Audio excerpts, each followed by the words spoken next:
എല്ലാ മാന്യ പ്രേക്ഷകർക്കും ഗാനോദയത്തിൻ്റെ മറ്റൊരു എപ്പിസോഡിലേക്ക് സ്വാഗതം.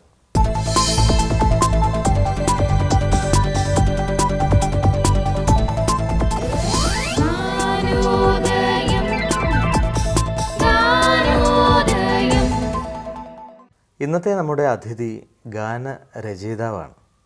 അദ്ദേഹം ഗാനരചയിതാവ് മാത്രമല്ല, അദ്ദേഹം ഒരു കഥാകൃത്ത് കൂടിയാണ്. ശ്രീ ഷൈജു കേളന്തറ. അദ്ദേഹത്തിൻ്റെ വ്യക്തി ജീവിതത്തിലെ അനുഭവങ്ങളും സംഗീത ജീവിതത്തിലെ അനുഭവങ്ങളും പങ്കുവയ്ക്കുവാൻ അദ്ദേഹം ഇന്ന് അതിഥിയായി നമ്മോടൊപ്പം. നമുക്ക് അദ്ദേഹത്തെ ഗാനോദയത്തിലേക്ക് സ്വാഗതം ചെയ്യാം. ഗാനോദയത്തിലേക്ക് സ്വാഗതം.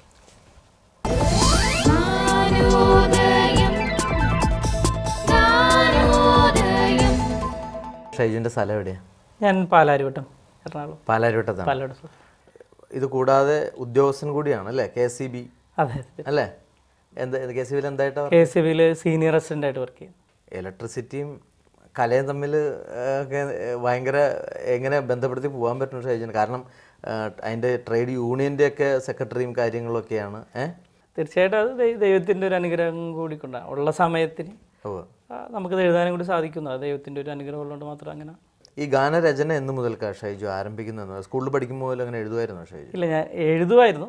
വെച്ചാൽ പാട്ട് എഴുതുമായിരുന്നില്ല. ഞാൻ അല്ലാതെ ഉപന്യാസങ്ങൾ, ചെറുകഥകൾ എഴുതുമായിരുന്നു. പക്ഷെ ഗാനരചനയിലേക്ക് തികച്ചും ആകസ്മികമായിട്ടാണ് കടന്നു. എങ്ങനെയായിരുന്നു അതിൻ്റെ ഒരു? അത് നമ്മൾ KCYM എന്ന് പറഞ്ഞിട്ട് ഞങ്ങളൊരു സംഘടനയുണ്ട്, കേരള കാത്തലിക് യൂത്ത് മൂവ്മെൻറ്റ്. നമുക്കൊരിക്കലും മറക്കാനാവാത്തൊരു സംഘടന. നമുക്കൊരു അതിൻ്റെ ഒരു തണലിലാണ് ഞങ്ങളൊക്കെ വളർന്നു വന്നത്. അപ്പോൾ ഞാൻ KCYM-ൻ്റെ രൂപതാ ഭാരവാഹിയായിരുന്നു. ഇപ്പോൾ ഒരു ദിവസം ഒരു ഉച്ചയ്ക്ക് ഞാനങ്ങനെയൊക്കെ നമ്മുടെ CAC-ലാണ് ഞങ്ങളുടെ ഓഫീസ്, KCYM-ൻ്റെ. അവിടെ ഇരിക്കുമ്പം നമ്മുടെ സംഗീത സംവിധായകൻ ശ്രീ ജോൺസൺ മംഗഴ. അപ്പോൾ ജോൺസൺ ഞങ്ങൾ വളരെ അടുത്ത സുഹൃത്തുക്കളാണ്. അപ്പോൾ ഒരു ഉച്ചയ്ക്ക് ഞാനങ്ങ് ഒറ്റയ്ക്ക് ഇരിക്കുകയാണ് അവിടെ എന്തോ. അപ്പോൾ എന്നോട് ജോൺസൺ വന്നിട്ട് പറഞ്ഞു, ഞാനൊരു ട്യൂൺ ഇടാൻ, നീ ഒരു പാട്ട് എഴുതി നോക്കുന്നത്. നമ്മളൊരിക്കലും പ്രതീക്ഷിക്കുന്നില്ല പാട്ട് എഴുതണം.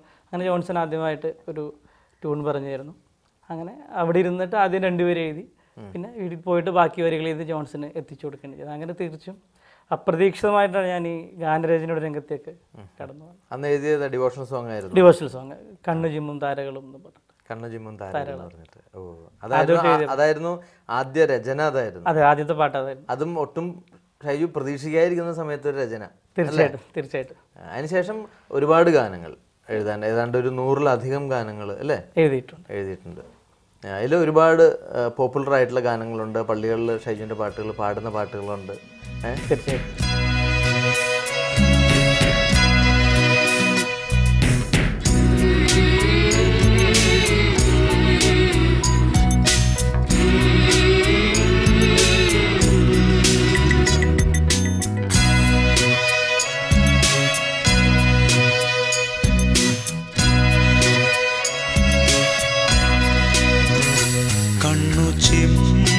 താരകളും ഒളി തൂകും ചന്ദ്രികയും, കണ്ണു ചിമ്മും താരകളും ഒളി തൂകും ചന്ദ്രികയും, പാടും രാപ്പാടിയും കാറ്റിൻ മർമരവും വിണ്ണാഥനു താരാട്ടുപാടി, കണ്ണു ചിമ്മും താരകളും ഒളി തൂകും ചന്ദ്രികയും. കഥകളൊക്കെ പറഞ്ഞു ഗാനരചനയ്ക്ക് മുമ്പ് തന്നെ എഴുതുമായിരുന്നു എന്ന് പറഞ്ഞു. ഇതൊരു സീരിയസ് ആയിട്ട് നമ്മളങ്ങനെ കഥ എഴുതുക, അങ്ങനെ ഒരു പുസ്തകം പുറത്തിറക്കണം, അങ്ങനെയൊക്കെ ഒരു ചിന്തയൊക്കെ വരുന്നത് എപ്പോഴാണ്? എഴുതുന്നതൊക്കെ എപ്പോഴാണ്? തീർച്ചയായിട്ടും. ഞാൻ എൻ്റെ കഥകളെന്ന് വെച്ചാൽ വലിയ കഥകളല്ല ഞാൻ എഴുതുന്നത്, മിനിക്കഥകളാണ്. ഒരു പേജിൽ ഒതുങ്ങുന്ന, അല്ലെങ്കിൽ ഒരു 8 വരി, അല്ലെങ്കിൽ ഒരു 12 വരി. ഞാൻ ഈ കഥയിലൂടെയും ഒരു മെസ്സേജ് സമൂഹത്തിന് കൊടുക്കുക എന്നുള്ളൊരു ആശയം മനസ്സിലുള്ളതുകൊണ്ടാണ് അങ്ങനെ കഥകൾ കൂടുതലായിട്ട് എഴുതാൻ തുടങ്ങി. അപ്പോൾ അങ്ങനെ കഥകൾ പ്രസിദ്ധീകരിച്ച് കുറേ അധികം ആയപ്പോഴേക്കും നമ്മുടെ സുഹൃത്തുക്കൾ തന്നെ, ശ്രീ പ്രണത ബുക്സാണ് എൻ്റെ ആദ്യത്തെ പുസ്തകം പ്രസിദ്ധീകരിച്ച്. ഷാജി ജോർജ് വലിയൊരു സുഹൃത്താണ്. അപ്പോൾ അദ്ദേഹമാണെന്ന് നമുക്കൊരു പുസ്തകം ഇറക്കാമെന്ന നിർദ്ദേശം അദ്ദേഹം വയ്ക്കുകയും അങ്ങനെയാണ് ഞാൻ ഈ പുസ്തകം എൻ്റെ ആദ്യ കഥാസമാഹാരം ഇറക്കാനുള്ള സാഹചര്യം അങ്ങനെ ഉണ്ടായി. ആദ്യത്തെ CD അതെന്നാ ഇറക്കുന്നത്? ഇപ്പോൾ അന്നൊരു പാട്ട് ജോൺസന്റെ കൂടെ ചെയ്തു എന്ന് പറഞ്ഞല്ലോ, അതിനുശേഷം പിന്നെ അത് ആ പാട്ട് ഒരു CD ആയിട്ട് പിന്നീട് ജോൺസനും ശ്രീ ജെയിംസ് അഗസ്റ്റിൻ അദ്ദേഹവും കൂടി അത് ഒരു CD ആയിട്ട്, ഉപാസന എന്നുകൊണ്ടൊരു CD ആയിട്ട്. അതായിരുന്നു ആദ്യത്തെ വർക്ക്. ആദ്യത്തെ വർക്ക് അതായിരുന്നു. അതിനുശേഷം ഷൈജു ഈ പാട്ടുകൾ നമ്മളങ്ങനെ ഇപ്പോൾ ഞാൻ ഷൈജുവിൻ്റെ അടുത്ത് വരുന്നു, എനിക്ക് പാട്ട് വേണമെന്ന് പറയുന്നു, അല്ലെങ്കിൽ ഞാനൊരു ട്യൂൺ ഇടുന്നു, നമുക്ക് ഇതിലൊന്ന് എഴുതാൻ പറ്റും. ഇതല്ലാതെ സ്വാഭാവികമായിട്ടും ഷൈജുവിന് അങ്ങനെ വരികൾ അതിന് ശേഷം എഴുതുന്ന രീതി അങ്ങനെയൊക്കെ ഉണ്ടായിട്ടുണ്ടോ? കൂടുതലും ആവശ്യക്കാർ വരുമ്പോഴാണ് നമ്മൾ എഴുതുന്നത് കൂടുതൽ. പക്ഷെ എന്നിരുന്നാലും ചില സന്ദർഭങ്ങളിലൊക്കെ ചില പ്രത്യേക ആശയങ്ങളൊക്കെ മനസ്സിലിങ്ങനെ നമുക്ക് തോന്നുമ്പോൾ നമ്മളത് ബുക്കിൽ എഴുതി വയ്ക്കും. തീർച്ചയായിട്ടും ചെയ്യാറുണ്ട്. ഷൈജു ഒരുപാട് പാട്ടുകൾ എഴുതിയിട്ടുണ്ട്. ഷൈജുവിനെ ഏറ്റവും കൂടുതൽ സ്ട്രൈക്ക് ചെയ്തിട്ടുള്ള ഗാനരചയിതാവ് അല്ലെങ്കിൽ ഒരു ഗാനം പെട്ടെന്ന് ഇപ്പോൾ ഒന്ന് മൂളാൻ പറഞ്ഞാൽ ഏത് പാട്ടായിരിക്കും ഷൈജു? പെട്ടെന്ന് മനസ്സിൽ വരുന്നൊരു പാട്ട് ഏതായിരിക്കും? എനിക്ക് ഏറ്റവും കൂടുതൽ എൻ്റെ മനസ്സിൽ ഒരു ഫീൽ ചെയ്തിട്ടുള്ള പാട്ട് സാധു കൊച്ചു കുഞ്ഞു ഉപദേശിയുടെ ദുഃഖത്തിൻ്റെ പാനപാത്രം. വലിയ അർത്ഥങ്ങളുള്ളൊരു പാട്ടാണ്. അതിൻ്റെ ഒരു 4 വരി ഒന്ന് പാടാമോ ഷൈജു? ദുഃഖത്തിൻ്റെ പാനപാത്രം കർത്താവിൻ്റെ കയ്യിൽ തന്നാൽ സന്തോഷത്തോടതു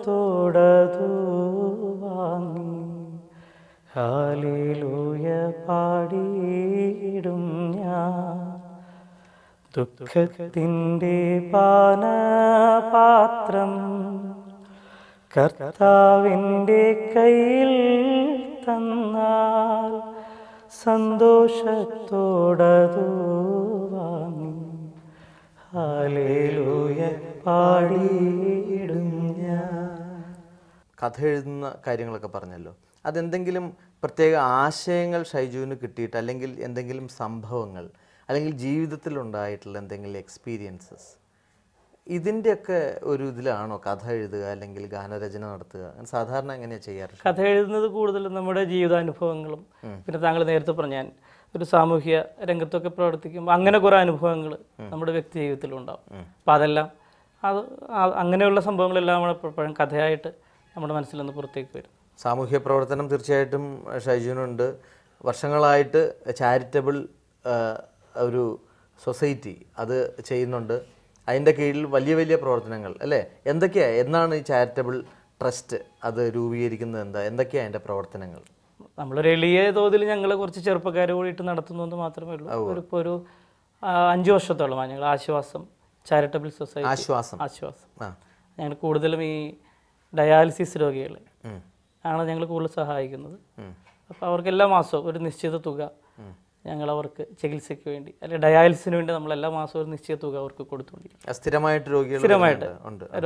അല്ല, ഞാൻ പറയുന്നത് സ്ഥിരമായിട്ട് രോഗികൾക്ക് അങ്ങനെ ചെയ്തുകൊണ്ടിരിക്കുന്നുണ്ടോ? എല്ലാ മാസവും കൊടുക്കുന്നു. ഇപ്പോൾ ഈ 5 വർഷമായിട്ട് മുടങ്ങാതെ എല്ലാ മാസവും ആ രോഗികൾക്ക് പൈസ കൊടുത്തോണ്ടിരിക്കുക. ഇതിനിപ്പോൾ ഉള്ള സംഖ്യ എന്ന് പറഞ്ഞാൽ നമ്മൾ ഇത്രയും പേര് എത്ര രോഗികൾ വരുന്നുണ്ട്? ഏകദേശം ഇപ്പോൾ ഒരു 60ഓളം ആളുകൾക്ക് നമ്മൾ വരുന്നുണ്ട്. അപ്പോൾ ഒരു വലിയ സംഖ്യ തന്നെ വേണം ഒരു മാസം. അത് കണ്ടെത്താൻ ഒരു വലിയ ശ്രമകരമായിട്ടുള്ള കാര്യമല്ലേ അത്? കാരണം ഒരു കുറച്ച് പേര് കൂടി ചേർന്നിട്ട് ചെയ്യാന്ന് പറയുമ്പോൾ നമുക്ക് ഒരു പരിമിതി ഉണ്ടല്ലോ, അതുകൊണ്ടാണ് ചോദിച്ചത്. അല്ല, എന്നിരുന്നാലും നമ്മൾ ചോദിച്ച് ചെന്നാൽ ഇപ്പോൾ നമ്മൾ പൈസ കളക്ട് ചെയ്യുന്നത് നിരവധി സുഹൃത്തുക്കളുടെ അവരുടെ സുഹൃത്തുക്കളുടെയൊക്കെ കയ്യിൽ നിന്ന് നമ്മൾ പൈസകൾ സ്വീകരിക്കുന്നു. പക്ഷെ നമ്മൾ അവരെ ചോദിച്ച് ചെന്നാൽ തീർച്ചയായിട്ടും ആളുകൾ ഇതുവരെ പൈസ തരില്ല എന്ന് പറഞ്ഞിട്ടില്ല. അതായത് ഇങ്ങനെ ഒരു ചാരിറ്റിക്ക് വേണ്ടിയിട്ടാണ് അപ്പോൾ സഹായം തരണമെന്ന് പറയുമ്പോൾ ഇതുവരെ ഒരാൾ പോലും അത് തരില്ല എന്ന് പറഞ്ഞിട്ടില്ല. നമ്മൾ ചോദിക്കുന്നതിനാൽ പ്രതീക്ഷിക്കുന്നതിൽ കൂടുതൽ തുക തന്നെ പലരും തന്നിട്ടുണ്ട്. ഇത് ഞാൻ പറയാൻ കാരണം ഈ മനുഷ്യന് എല്ലാവർക്കും ഈ ജീവകാരുണ്യ പ്രവർത്തനങ്ങൾക്ക് പൈസ കൊടുക്കണം എന്നൊരു ചിന്ത എല്ലാവർക്കും ഉണ്ട്. പക്ഷെ അത് കൃത്യമായ രീതിയിൽ എത്തപ്പെടുന്നു എന്ന ഒരു ഉറപ്പ് അവർക്കുണ്ടെങ്കിൽ തീർച്ചയായും പൈസ തരുവാൻ ആരും മടിക്കില്ല എന്നാണ് എൻ്റെ 5 വർഷം കൊണ്ടുള്ള അനുഭവത്തിൽ നിന്ന്. ഇതിപ്പോൾ 5 വർഷമായി 5 വർഷമായി ഞങ്ങൾ എല്ലാ മാസവും ഇത് ചെയ്തു തുടങ്ങിയിട്ട്. എല്ലാ മാസവും കൊടുക്കും അല്ലേ ഷൈജു? നമ്മൾ ഈ പൈസ കൊടുക്കുന്നു, അവരെ സഹായിക്കുന്നു, അതിൻ്റെ കൂടെ തന്നെ നമുക്ക് ദൈവത്തെ അവർക്ക് കൊടുക്കണം അങ്ങനെ ഒരു ചിന്ത വരുമോ? അല്ലെങ്കിൽ അവരെ കൂടുതൽ ആത്മീയതയിലേക്ക് കൊണ്ടുവരിക? കാരണം ഈ ഡയാലിസിസ് അങ്ങനെയൊക്കെ അവർ വളരെ നിരാശയിലും ദുഃഖത്തിലൊക്കെ ആയിരിക്കും. അപ്പോൾ അവരുടെ ശരീരത്തിന് അഫ്കോഴ്സ് ഡയാലിസിസ് കൊണ്ട് അവർക്ക് സൗഖ്യം കിട്ടുന്നുണ്ട്, താൽക്കാലികമായിട്ടെങ്കിലും അവർ ഉണർവ് പ്രാപിക്കുന്നുണ്ട്. അതുപോലെ തന്നെ അങ്ങനെ ഒരു ചിന്ത വന്നിട്ട് അങ്ങനെ വല്ല കാര്യങ്ങളൊക്കെ നിങ്ങളുടെ ഈ ചാരിറ്റബിൾ ട്രസ്റ്റ് ചെയ്യുന്നുണ്ടോ? തീർച്ചയായിട്ടും ഈ പണം വാങ്ങാൻ വരുന്ന ആളുകളുണ്ടല്ലോ, അപ്പോൾ എപ്പോഴും വ്യക്തിപരമായിട്ട് ഞാൻ അവരോട് ഇങ്ങനെ കുറേ നേരം സംസാരിച്ചിരിക്കും. അപ്പോൾ നമ്മൾ ഈ പ്രാർത്ഥനയുടെ ആവശ്യവും എന്നാൽ ഇവരെല്ലാവരും ജീവിതത്തിൽ ഭയങ്കര നിരാശയോടെ ആയിരിക്കും. ആ ഡയാലിസിസ് വന്നു കഴിഞ്ഞാൽ പിന്നെ അതിൽ നിന്ന് റിക്കവർ ചെയ്യാന്ന് പറയുന്ന അപൂർവമാണ്. അതെ, ആ രോഗി എത്ര നാൾ ജീവിക്കുന്നു അത്ര നാൾ ഡയാലിസിസ് ചെയ്തുകൊണ്ടേയിരിക്കും. അപ്പോൾ അവരാ നിരാശ. അപ്പോൾ നമ്മൾ ദൈവത്തെക്കുറിച്ചിട്ടും ഒരു പ്രാർത്ഥനയുടെ ആവശ്യകതയൊക്കെ അവർ പറഞ്ഞ് ബോധ്യപ്പെടുത്താറുണ്ട്. അവരുടെ മനസ്സിനൊരു ബലം നൽകാനൊക്കെ ശ്രമിക്കാറുണ്ട്. ഷൈജുവിൻ്റെ വീട്ടിലാരൊക്കെയാണ് ഉള്ളത്? എനിക്ക് ഭാര്യയും 2 കുട്ടികളും. ഭാര്യ ടീച്ചറാണ്, സുനിത. 2 മക്കൾ, എൽവിൻ, നെവിൻ. അവരൊക്കെ എത്രല്ല? മൂത്താൾ 2ാം ക്ലാസ്സിൽ, ഇളയവൻ ഇപ്പം UKG. എങ്ങനെയാണ് വൈഫ് എങ്ങനെയാണ് സപ്പോർട്ടീവ് ആണോ? തീർച്ചയായിട്ടും. പിന്നെ എല്ലാ കാര്യങ്ങളും നമ്മൾ തന്നെ നടത്തണം. ഞാനാണ് വീട്ടിലേറ്റവും മുതിർന്ന, ഞാനേ ഉള്ളൂ ആണായിട്ട്. ബാക്കി എൻ്റെ ഫാദർ ചെറുപ്പത്തിൽ മരിച്ചു പോയത്. ഞാൻ 9ാം ക്ലാസ്സിൽ പഠിക്കുമ്പം പിതാവ് നഷ്ടപ്പെട്ട. അപ്പോൾ എനിക്ക് 4 സഹോദരിമാരായിരുന്നു.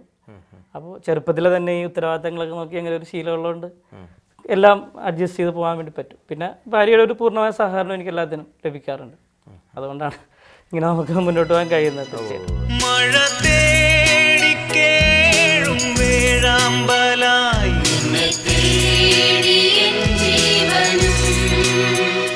കുളിരേകും ധാരയായി എൻ ജീവരാഗമായി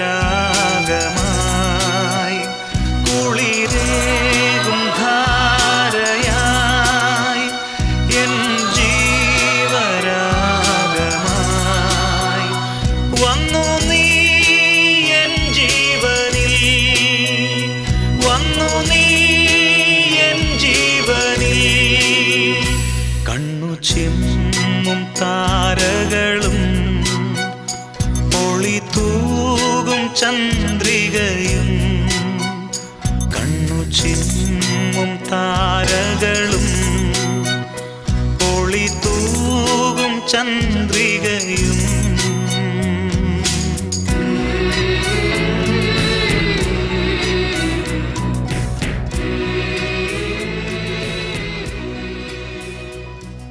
ഈ KSEBയിലെ തൊഴിലാളികൾക്ക് വേണ്ടിയും ഒരു ചാരിറ്റബിൾ ട്രസ്റ്റിൻ്റെ ഒരു പ്രവർത്തനം എന്തോ അങ്ങനെ എന്തോ ചെയ്യുന്നില്ലേ?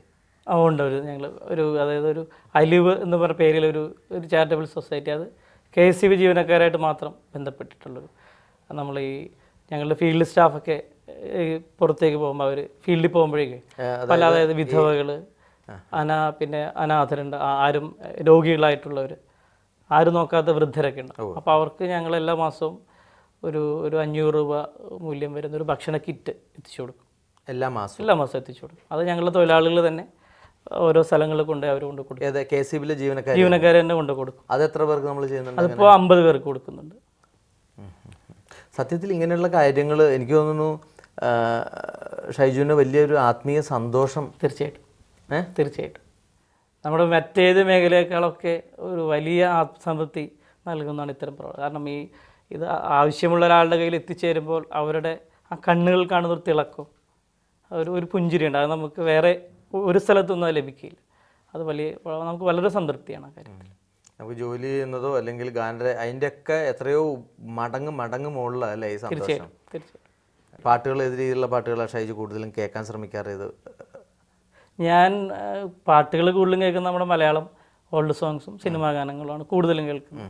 എനിക്ക് ഈ ഡിവോഷണൽ ഇതിലേക്ക് അങ്ങനെ ഒരു രചന, അപ്പോൾ സാധാരണഗതിയിൽ അങ്ങനെ ഒരു പ്രാർത്ഥിക്കുന്ന അല്ലെങ്കിൽ ബൈബിൾ സ്റ്റഡി ചെയ്യുന്ന അങ്ങനെയൊക്കെ ഒരു രീതി ഷൈജുവിന് തീർച്ചയായിട്ടും ഉണ്ടാവണം. കാരണം എപ്പോഴും നമ്മൾ ഈ രചന വരുമ്പോൾ അത് ബൈബിളും ഒക്കെ ആയിട്ട് ബന്ധപ്പെട്ട്, അല്ലേ, ഈശോയുടെ ജീവിതമൊക്കെ ആയിട്ട് ബന്ധപ്പെട്ട് വരുന്ന രചനകളാണ് കൂടുതൽ കണ്ടുവരുന്നത്. അപ്പോൾ തീർച്ചയായിട്ടും അങ്ങനെ ഒരു പ്രാർത്ഥന, അങ്ങനെ ഒരു വായന, പ്രത്യേകിച്ച് ബൈബിളൊക്കെ, വിശുദ്ധ ബൈബിളൊക്കെ, അങ്ങനെ ഒരു രീതി ഷൈജനുണ്ടോ ലൈഫിൽ? ബൈബിള് വായനയൊക്കെ നമ്മൾ സ്ഥിരമുള്ളതാണ്. പ്രാർത്ഥിച്ചിട്ടാണ് ആദ്യം എഴുതുമ്പോഴൊക്കെ അങ്ങനെ ഒരു വലിയൊരു തോതിലുള്ളൊരു പ്രാർത്ഥനകളൊന്നും ഉണ്ടായിരുന്നില്ല. നമ്മൾ ഒന്ന് മനസ്സിലൊന്ന് ധ്യാനിച്ചിട്ടായിരുന്നു. പക്ഷേ ഈ പ്രാർത്ഥിച്ചിട്ട് എഴുതണമെന്ന ആ ഒരു ചിന്ത എൻ്റെ മനസ്സിലേക്ക് കൊണ്ടുവന്ന ശ്രീ പീറ്റർ ചാനലരാണ്. പീറ്ററിൻ്റെ കൂടെ ആദ്യത്തെ പാട്ട് എഴുതാൻ വേണ്ടി ഇരുന്നപ്പം പീറ്റർ ഇതുപോലെ തന്നെ എഴുന്നേറ്റ് ഒരു 5 മിനിറ്റോളം പ്രാർത്ഥിച്ചതിന് ശേഷമാണ് ട്യൂൺ ഇട്ടിട്ട് എന്നോട് പാട്ട് എഴുതാൻ ആവശ്യപ്പെട്ടു. ആ പാട്ട് എനിക്ക് നല്ലൊരു പാട്ടുമായിരുന്നു. കരുണക്കൊന്തയിലെ കരുണയുള്ള ദൈവമേ എന്ന് പറയുന്നൊരു പാട്ട്.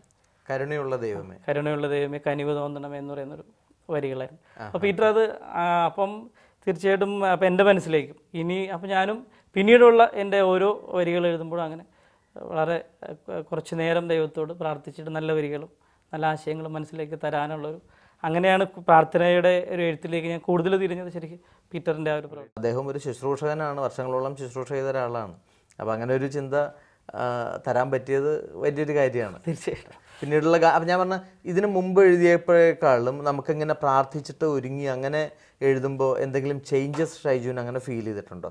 കൂടുതൽ ഒരു വേണമെങ്കിൽ പറയാം, കുറച്ചുകൂടി വരികൾക്ക് കുറച്ചുകൂടി ആഴവും നമ്മൾ കുറച്ചുകൂടി അർത്ഥതലങ്ങളൊക്കെ വന്നു എന്ന് വേണമെങ്കിൽ നമുക്ക് പറയാവുന്ന.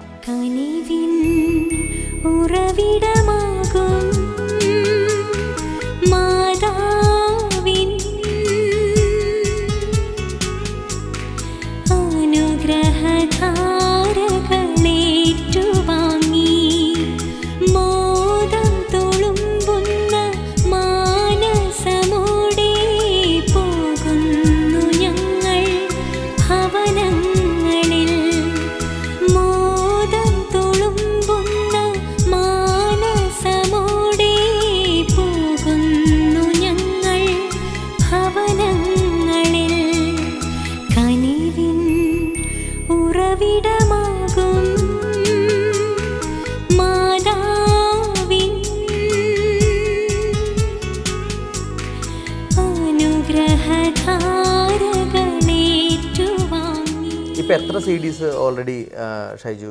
29 കാസറ്റുകൾക്ക് വേണ്ടി പാട്ട് എഴുതിയിട്ടുണ്ട്. അതിലിപ്പോൾ ഏറ്റവും പോപ്പുലറായിട്ട് ഷൈജുവിൻ്റെ മനസ്സിൽ എഴുതിയ ഗാനങ്ങളിലെല്ലാം സാധാരണഗതിയിൽ പറയും എനിക്ക് ജനിച്ച കുഞ്ഞുങ്ങളാണെന്ന് പറയുമെങ്കിലും നമ്മൾ പെട്ടെന്ന് നമ്മുടെ മനസ്സിൽ ഈ പാട്ടിനോട് എനിക്കൊരു ഇഷ്ടം, അങ്ങനെ ഏത് പാട്ടിനോടായിരിക്കും ഷൈജു? അതേത് പാട്ടായിരിക്കും? ഒരു പാട്ടല്ല, 2 പാട്ടെന്ന് പറയേണ്ടി വരും.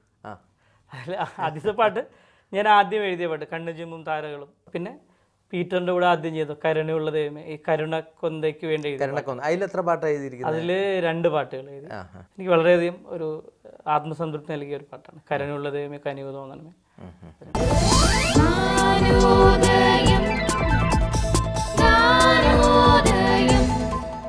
എന്താണ് ഇനി ഷൈജുവിൻ്റെ ഭാവി പരിപാടികൾ? അതായത് ഈ ട്രസ്റ്റിൻ്റെ ആവാം, അല്ലെങ്കിൽ മ്യൂസിക്കൽ ലൈഫിലായിരിക്കാം. ചാരിറ്റിയുമായി ബന്ധപ്പെട്ട് എൻ്റെ മനസ്സിലൊരു വലിയൊരു ആഗ്രഹമുള്ളത് ശരിക്കും ഈ ഡയാലിസിസ് എന്ന് പറഞ്ഞാൽ സാധാരണ ഒരു മനുഷ്യന്, അത് ഇപ്പോൾ ജോലിയുള്ള ഒരാൾക്ക് പോലും അതെല്ലാ മാസവും ഈ ഡയാലിസിസ് കൊണ്ടുപോകാൻ വളരെ ബുദ്ധിമുട്ടാണ്. ഒരു ഡയാലിസിസ് രോഗി ഒരു മാസം ജീവിച്ചു പോകണമെങ്കിൽ 15,000 മുതൽ 20,000 രൂപ വരെ ഒരു മാസം ചിലവുണ്ട്. അപ്പോൾ ഇതിൻ്റെ പ്രശ്നം ബാക്കി എന്താ അസുഖം നമുക്ക് ചികിത്സിച്ച് മാറ്റാം.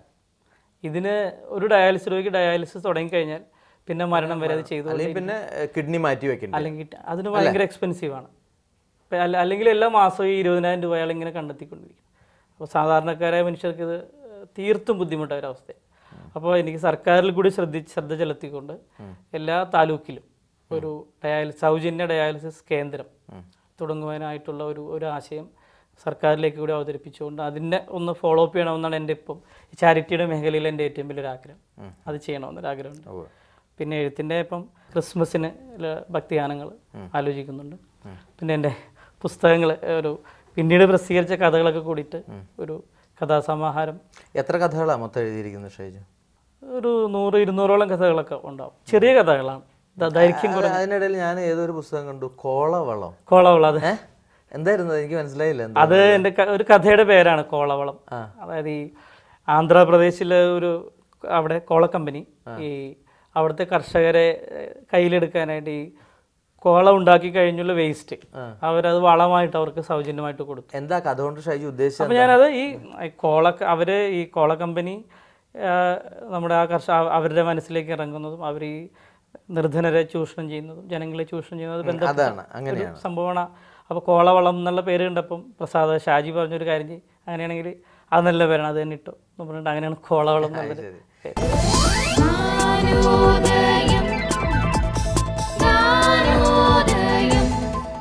പൊന്നുണ്ണിയൻ ഹൃദയേ വന്നു, ഇരുൾ നീങ്ങി പ്രഭ നിറഞ്ഞു, നവമൊരു പ്രത്യാശ നീ പകർന്നു, എൻ ജീവിതം ധന്യമായി. പൊന്നുണ്ണിയൻ ഹൃദയേ വന്നു, ഇരുൾ നീങ്ങി പ്രഭ നിറഞ്ഞു, നവമൊരു പ്രത്യാശ നീ പകർന്നു, എൻ ജീവിതം ധന്യമായി. ഈ ഗാനരചന നടത്തുമ്പോൾ ഷൈജു പ്രത്യേകം ശ്രദ്ധിക്കുന്ന കാര്യം എന്താ ഷൈജു? അതായത് ഒരു പാട്ട് എഴുതുമ്പോൾ ഞാൻ ഈ ഇപ്പോൾ 12 വരി എഴുതിയാലും പാട്ടായി, അല്ലെങ്കിൽ 16 വരി എഴുതിയ പാട്ടായി. പക്ഷേ ഓരോ പാട്ടിലും അത് കേട്ട് കഴിയുന്ന ഒരാൾക്ക് ഒരാശയം മനസ്സിലേക്ക് കയറണം എന്നൊരു ചിന്തയോടെ ഞാൻ ഓരോ പാട്ടും എഴുതാറുള്ളൂ. കാരണം ഈ നമ്മുടെ മുൻപോട്ടുള്ള ജീവിതത്തിൽ ഒരാൾക്ക് ഇപ്പോൾ അല്ലെങ്കിൽ നീതിയുടെ അല്ലെങ്കിൽ നന്മയുടെ പാതയിൽ ഒരു ചുവടുകൂടി ആർക്കെങ്കിലും ഒരാൾക്ക് ഈ പാട്ടുകൾ കേൾക്കുമ്പോൾ ഒരു ചുവടുകൂടി വയ്ക്കുവാനായിട്ടുള്ളൊരു ഒരു സാധ്യത ഉണ്ടാകണമെന്ന പ്രാർത്ഥനയും ഒരാശയം, അങ്ങനെ ഒരു ചിന്തയിലാണ് ഞാൻ ഓരോ പാട്ടും ഒരു മെസ്സേജ് മറ്റുള്ളവർക്ക് കൊടുക്കുന്നതായിരിക്കണം. അതാണ് എൻ്റെ ഒരു ചിന്ത പാട്ട് എഴുതുന്നത്. എന്തായാലും ഒരുപാട് സന്തോഷം ഷൈജുവായിട്ട് സംസാരിക്കാൻ പറ്റിയതിലും ഇത്ര നേരം ഇരിക്കാൻ പറ്റിയതിലൊക്കെ. ഷൈജുവിൻ്റെ വിഷൻ പോലെ തന്നെ ചാരിറ്റബിൾ സൊസൈറ്റിയുടെ കീഴിൽ അതുപോലെ സർക്കാരിനെ സ്വാധീനം ചെലുത്തി എല്ലാവർക്കും അതുപോലെ ട്രീറ്റ്മെൻറ്റ് കൊടുക്കാനായിട്ടുള്ളൊരു അനുഗ്രഹം, ബ്ലെസ്സിങ് ദൈവം തരട്ടെ എന്ന് ആത്മാർത്ഥമായിട്ട് പ്രാർത്ഥിക്കുകയാണ്. തുടർന്ന് വരുന്ന ക്രിസ്മസിന് ഇറങ്ങുന്ന കാസറ്റ് അതെല്ലാം ഇതുപോലെ തന്നെ പ്രാർത്ഥിച്ച് ആ പ്രാർത്ഥനാ അനുഭവത്തിൽ ഗാനങ്ങൾ രചിക്കാനുള്ള എല്ലാ കൃപയും ഈശോ നൽകട്ടെ എന്ന് ആത്മാർത്ഥമായിട്ട് പ്രാർത്ഥിക്കുന്നു. നമ്മളെ കണ്ടുകൊണ്ടിരിക്കുന്ന ശാലോം TV പ്രേക്ഷകർക്ക് ഷൈജുവിന് എന്ത് സന്ദേശമാണ് അവർക്ക് കൊടുക്കാനുള്ളത്? നമ്മുടെ ജീവിതം വളരെ ഹ്രസ്വമാണ്. അപ്പോൾ ഈ ജീവിതത്തിൽ എന്തെങ്കിലും കൊച്ചു കൊച്ചു നന്മകൾ ഈ നമ്മൾ ജീവിക്കുന്ന സമൂഹത്തിന് ചെയ്തുകൊണ്ട് ജീവിതത്തിൽ നിന്ന് കടന്നു പോകാനായിട്ട് പരിശ്രമിക്കുക. അതുമാത്രമാണ് എനിക്ക് ശാലോം TVയിൽ എൻ്റെ പ്രിയപ്പെട്ട പ്രേക്ഷകരോട് പങ്കുവയ്ക്കാനുള്ളത്. കരുണയുള്ള ദൈവമേ, കനിവു തോന്നണമേ, പാപിയാണെങ്കിലും അലിവു തോന്നണമേ. കരുണയുള്ള ദൈവമേ, കനിവു തോന്നണമേ, പാപിയാണെങ്കിലും അലിവു തോന്നണമേ.